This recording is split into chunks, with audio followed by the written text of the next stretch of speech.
Hey, my fault, y'all.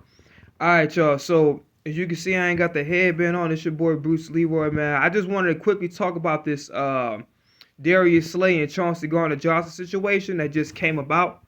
So this video can probably be like 5 minutes long and shit. Cause it's a lot to unpack.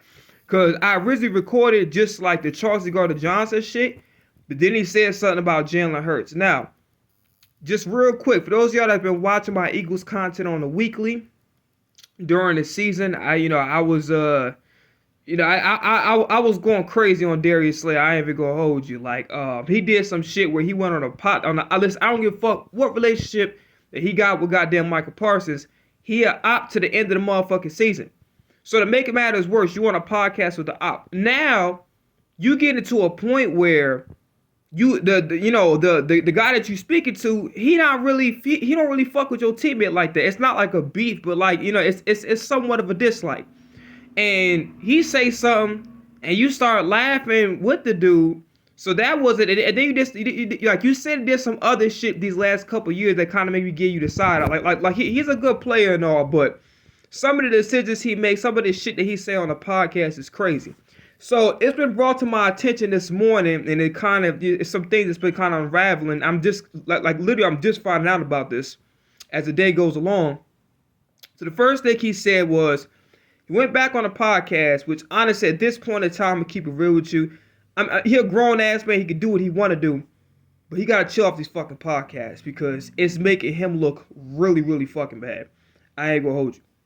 Now, I'm trying my best because the first, all right, I'll put it like this. The first half, I was like, you know what, man? That's not cool, but I'm not going to rescind my apology. But this other part is crazy. But let's get to the first part first. So the first thing he did was talk about like how, out of all the guys that were the leaders in the locker room, it's going to be Reed Blankenship. Now, granted, there's nothing wrong with saying that in hindsight. But you have to understand this. You're singling people out. You understand what I'm saying? Because with Charles Gardner-Johnson said, like, hold on, like, what the hell did I do for the team? I thought in some ways I was providing leadership.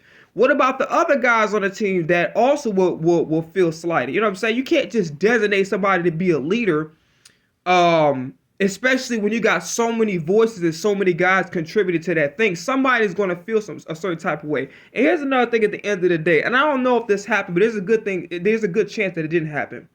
What Darius Slay should have done, he should have talked to Chauncey Gardner-Johnson like a man behind the scenes.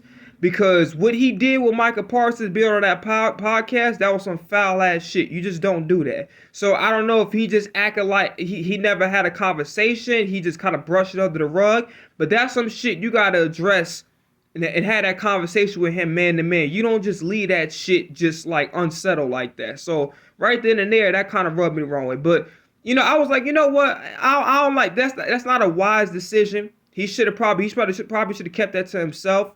Because there's always going to be somebody that's going to feel slighted. So now, moving forward past that, so they asked him, okay, who's on his list of quarterbacks that's elite? So he names Mahomes, he names Lamar, Burrow, and then I think he said Josh Allen. Now, there's nothing wrong with giving an opinion. However, your quarterback, he's technically a free agent now, I get it. Your quarterback that just played for the fucking Super Bowl. Out and listen, you talking to, as an Eagles fan, Mahomes is my favorite fucking player of all time, regardless of position. But you can't just leave your quarterback out like that. You understand what I'm saying? Like, that's kind of fucked up. Like, dude, this nigga outplayed the best quarterback, probably the most talented quarterback ever. And won y'all a Super Bowl, won Super Bowl MVP, and he's not one of the names that should be mentioned? Like, I'm going to be honest with you. Like, I ain't going to hold you. I'm trying my best not to go crazy because I did apologize and meant it. But Darius Slay, I'm going to be honest with you. You got to stay the fuck off of these podcasts, bro, because they're making you look really, really fucking bad. Like, I'm trying my best not to go crazy because I went too far in my criticisms. And I'm trying to, because he did redeem himself. You know what I'm saying? What he did for the team, the sacrifice he made, him playing through injury, and he had a really good year this year. So I'm trying to hold off, but Slay, you out of pocket like some goddamn loose change, my nigga. I ain't gonna hold you, bro. Like, you need to You got to stay the fuck off these podcasts, bro. It is what it is, man. All right, I'm out of here, man. Peace.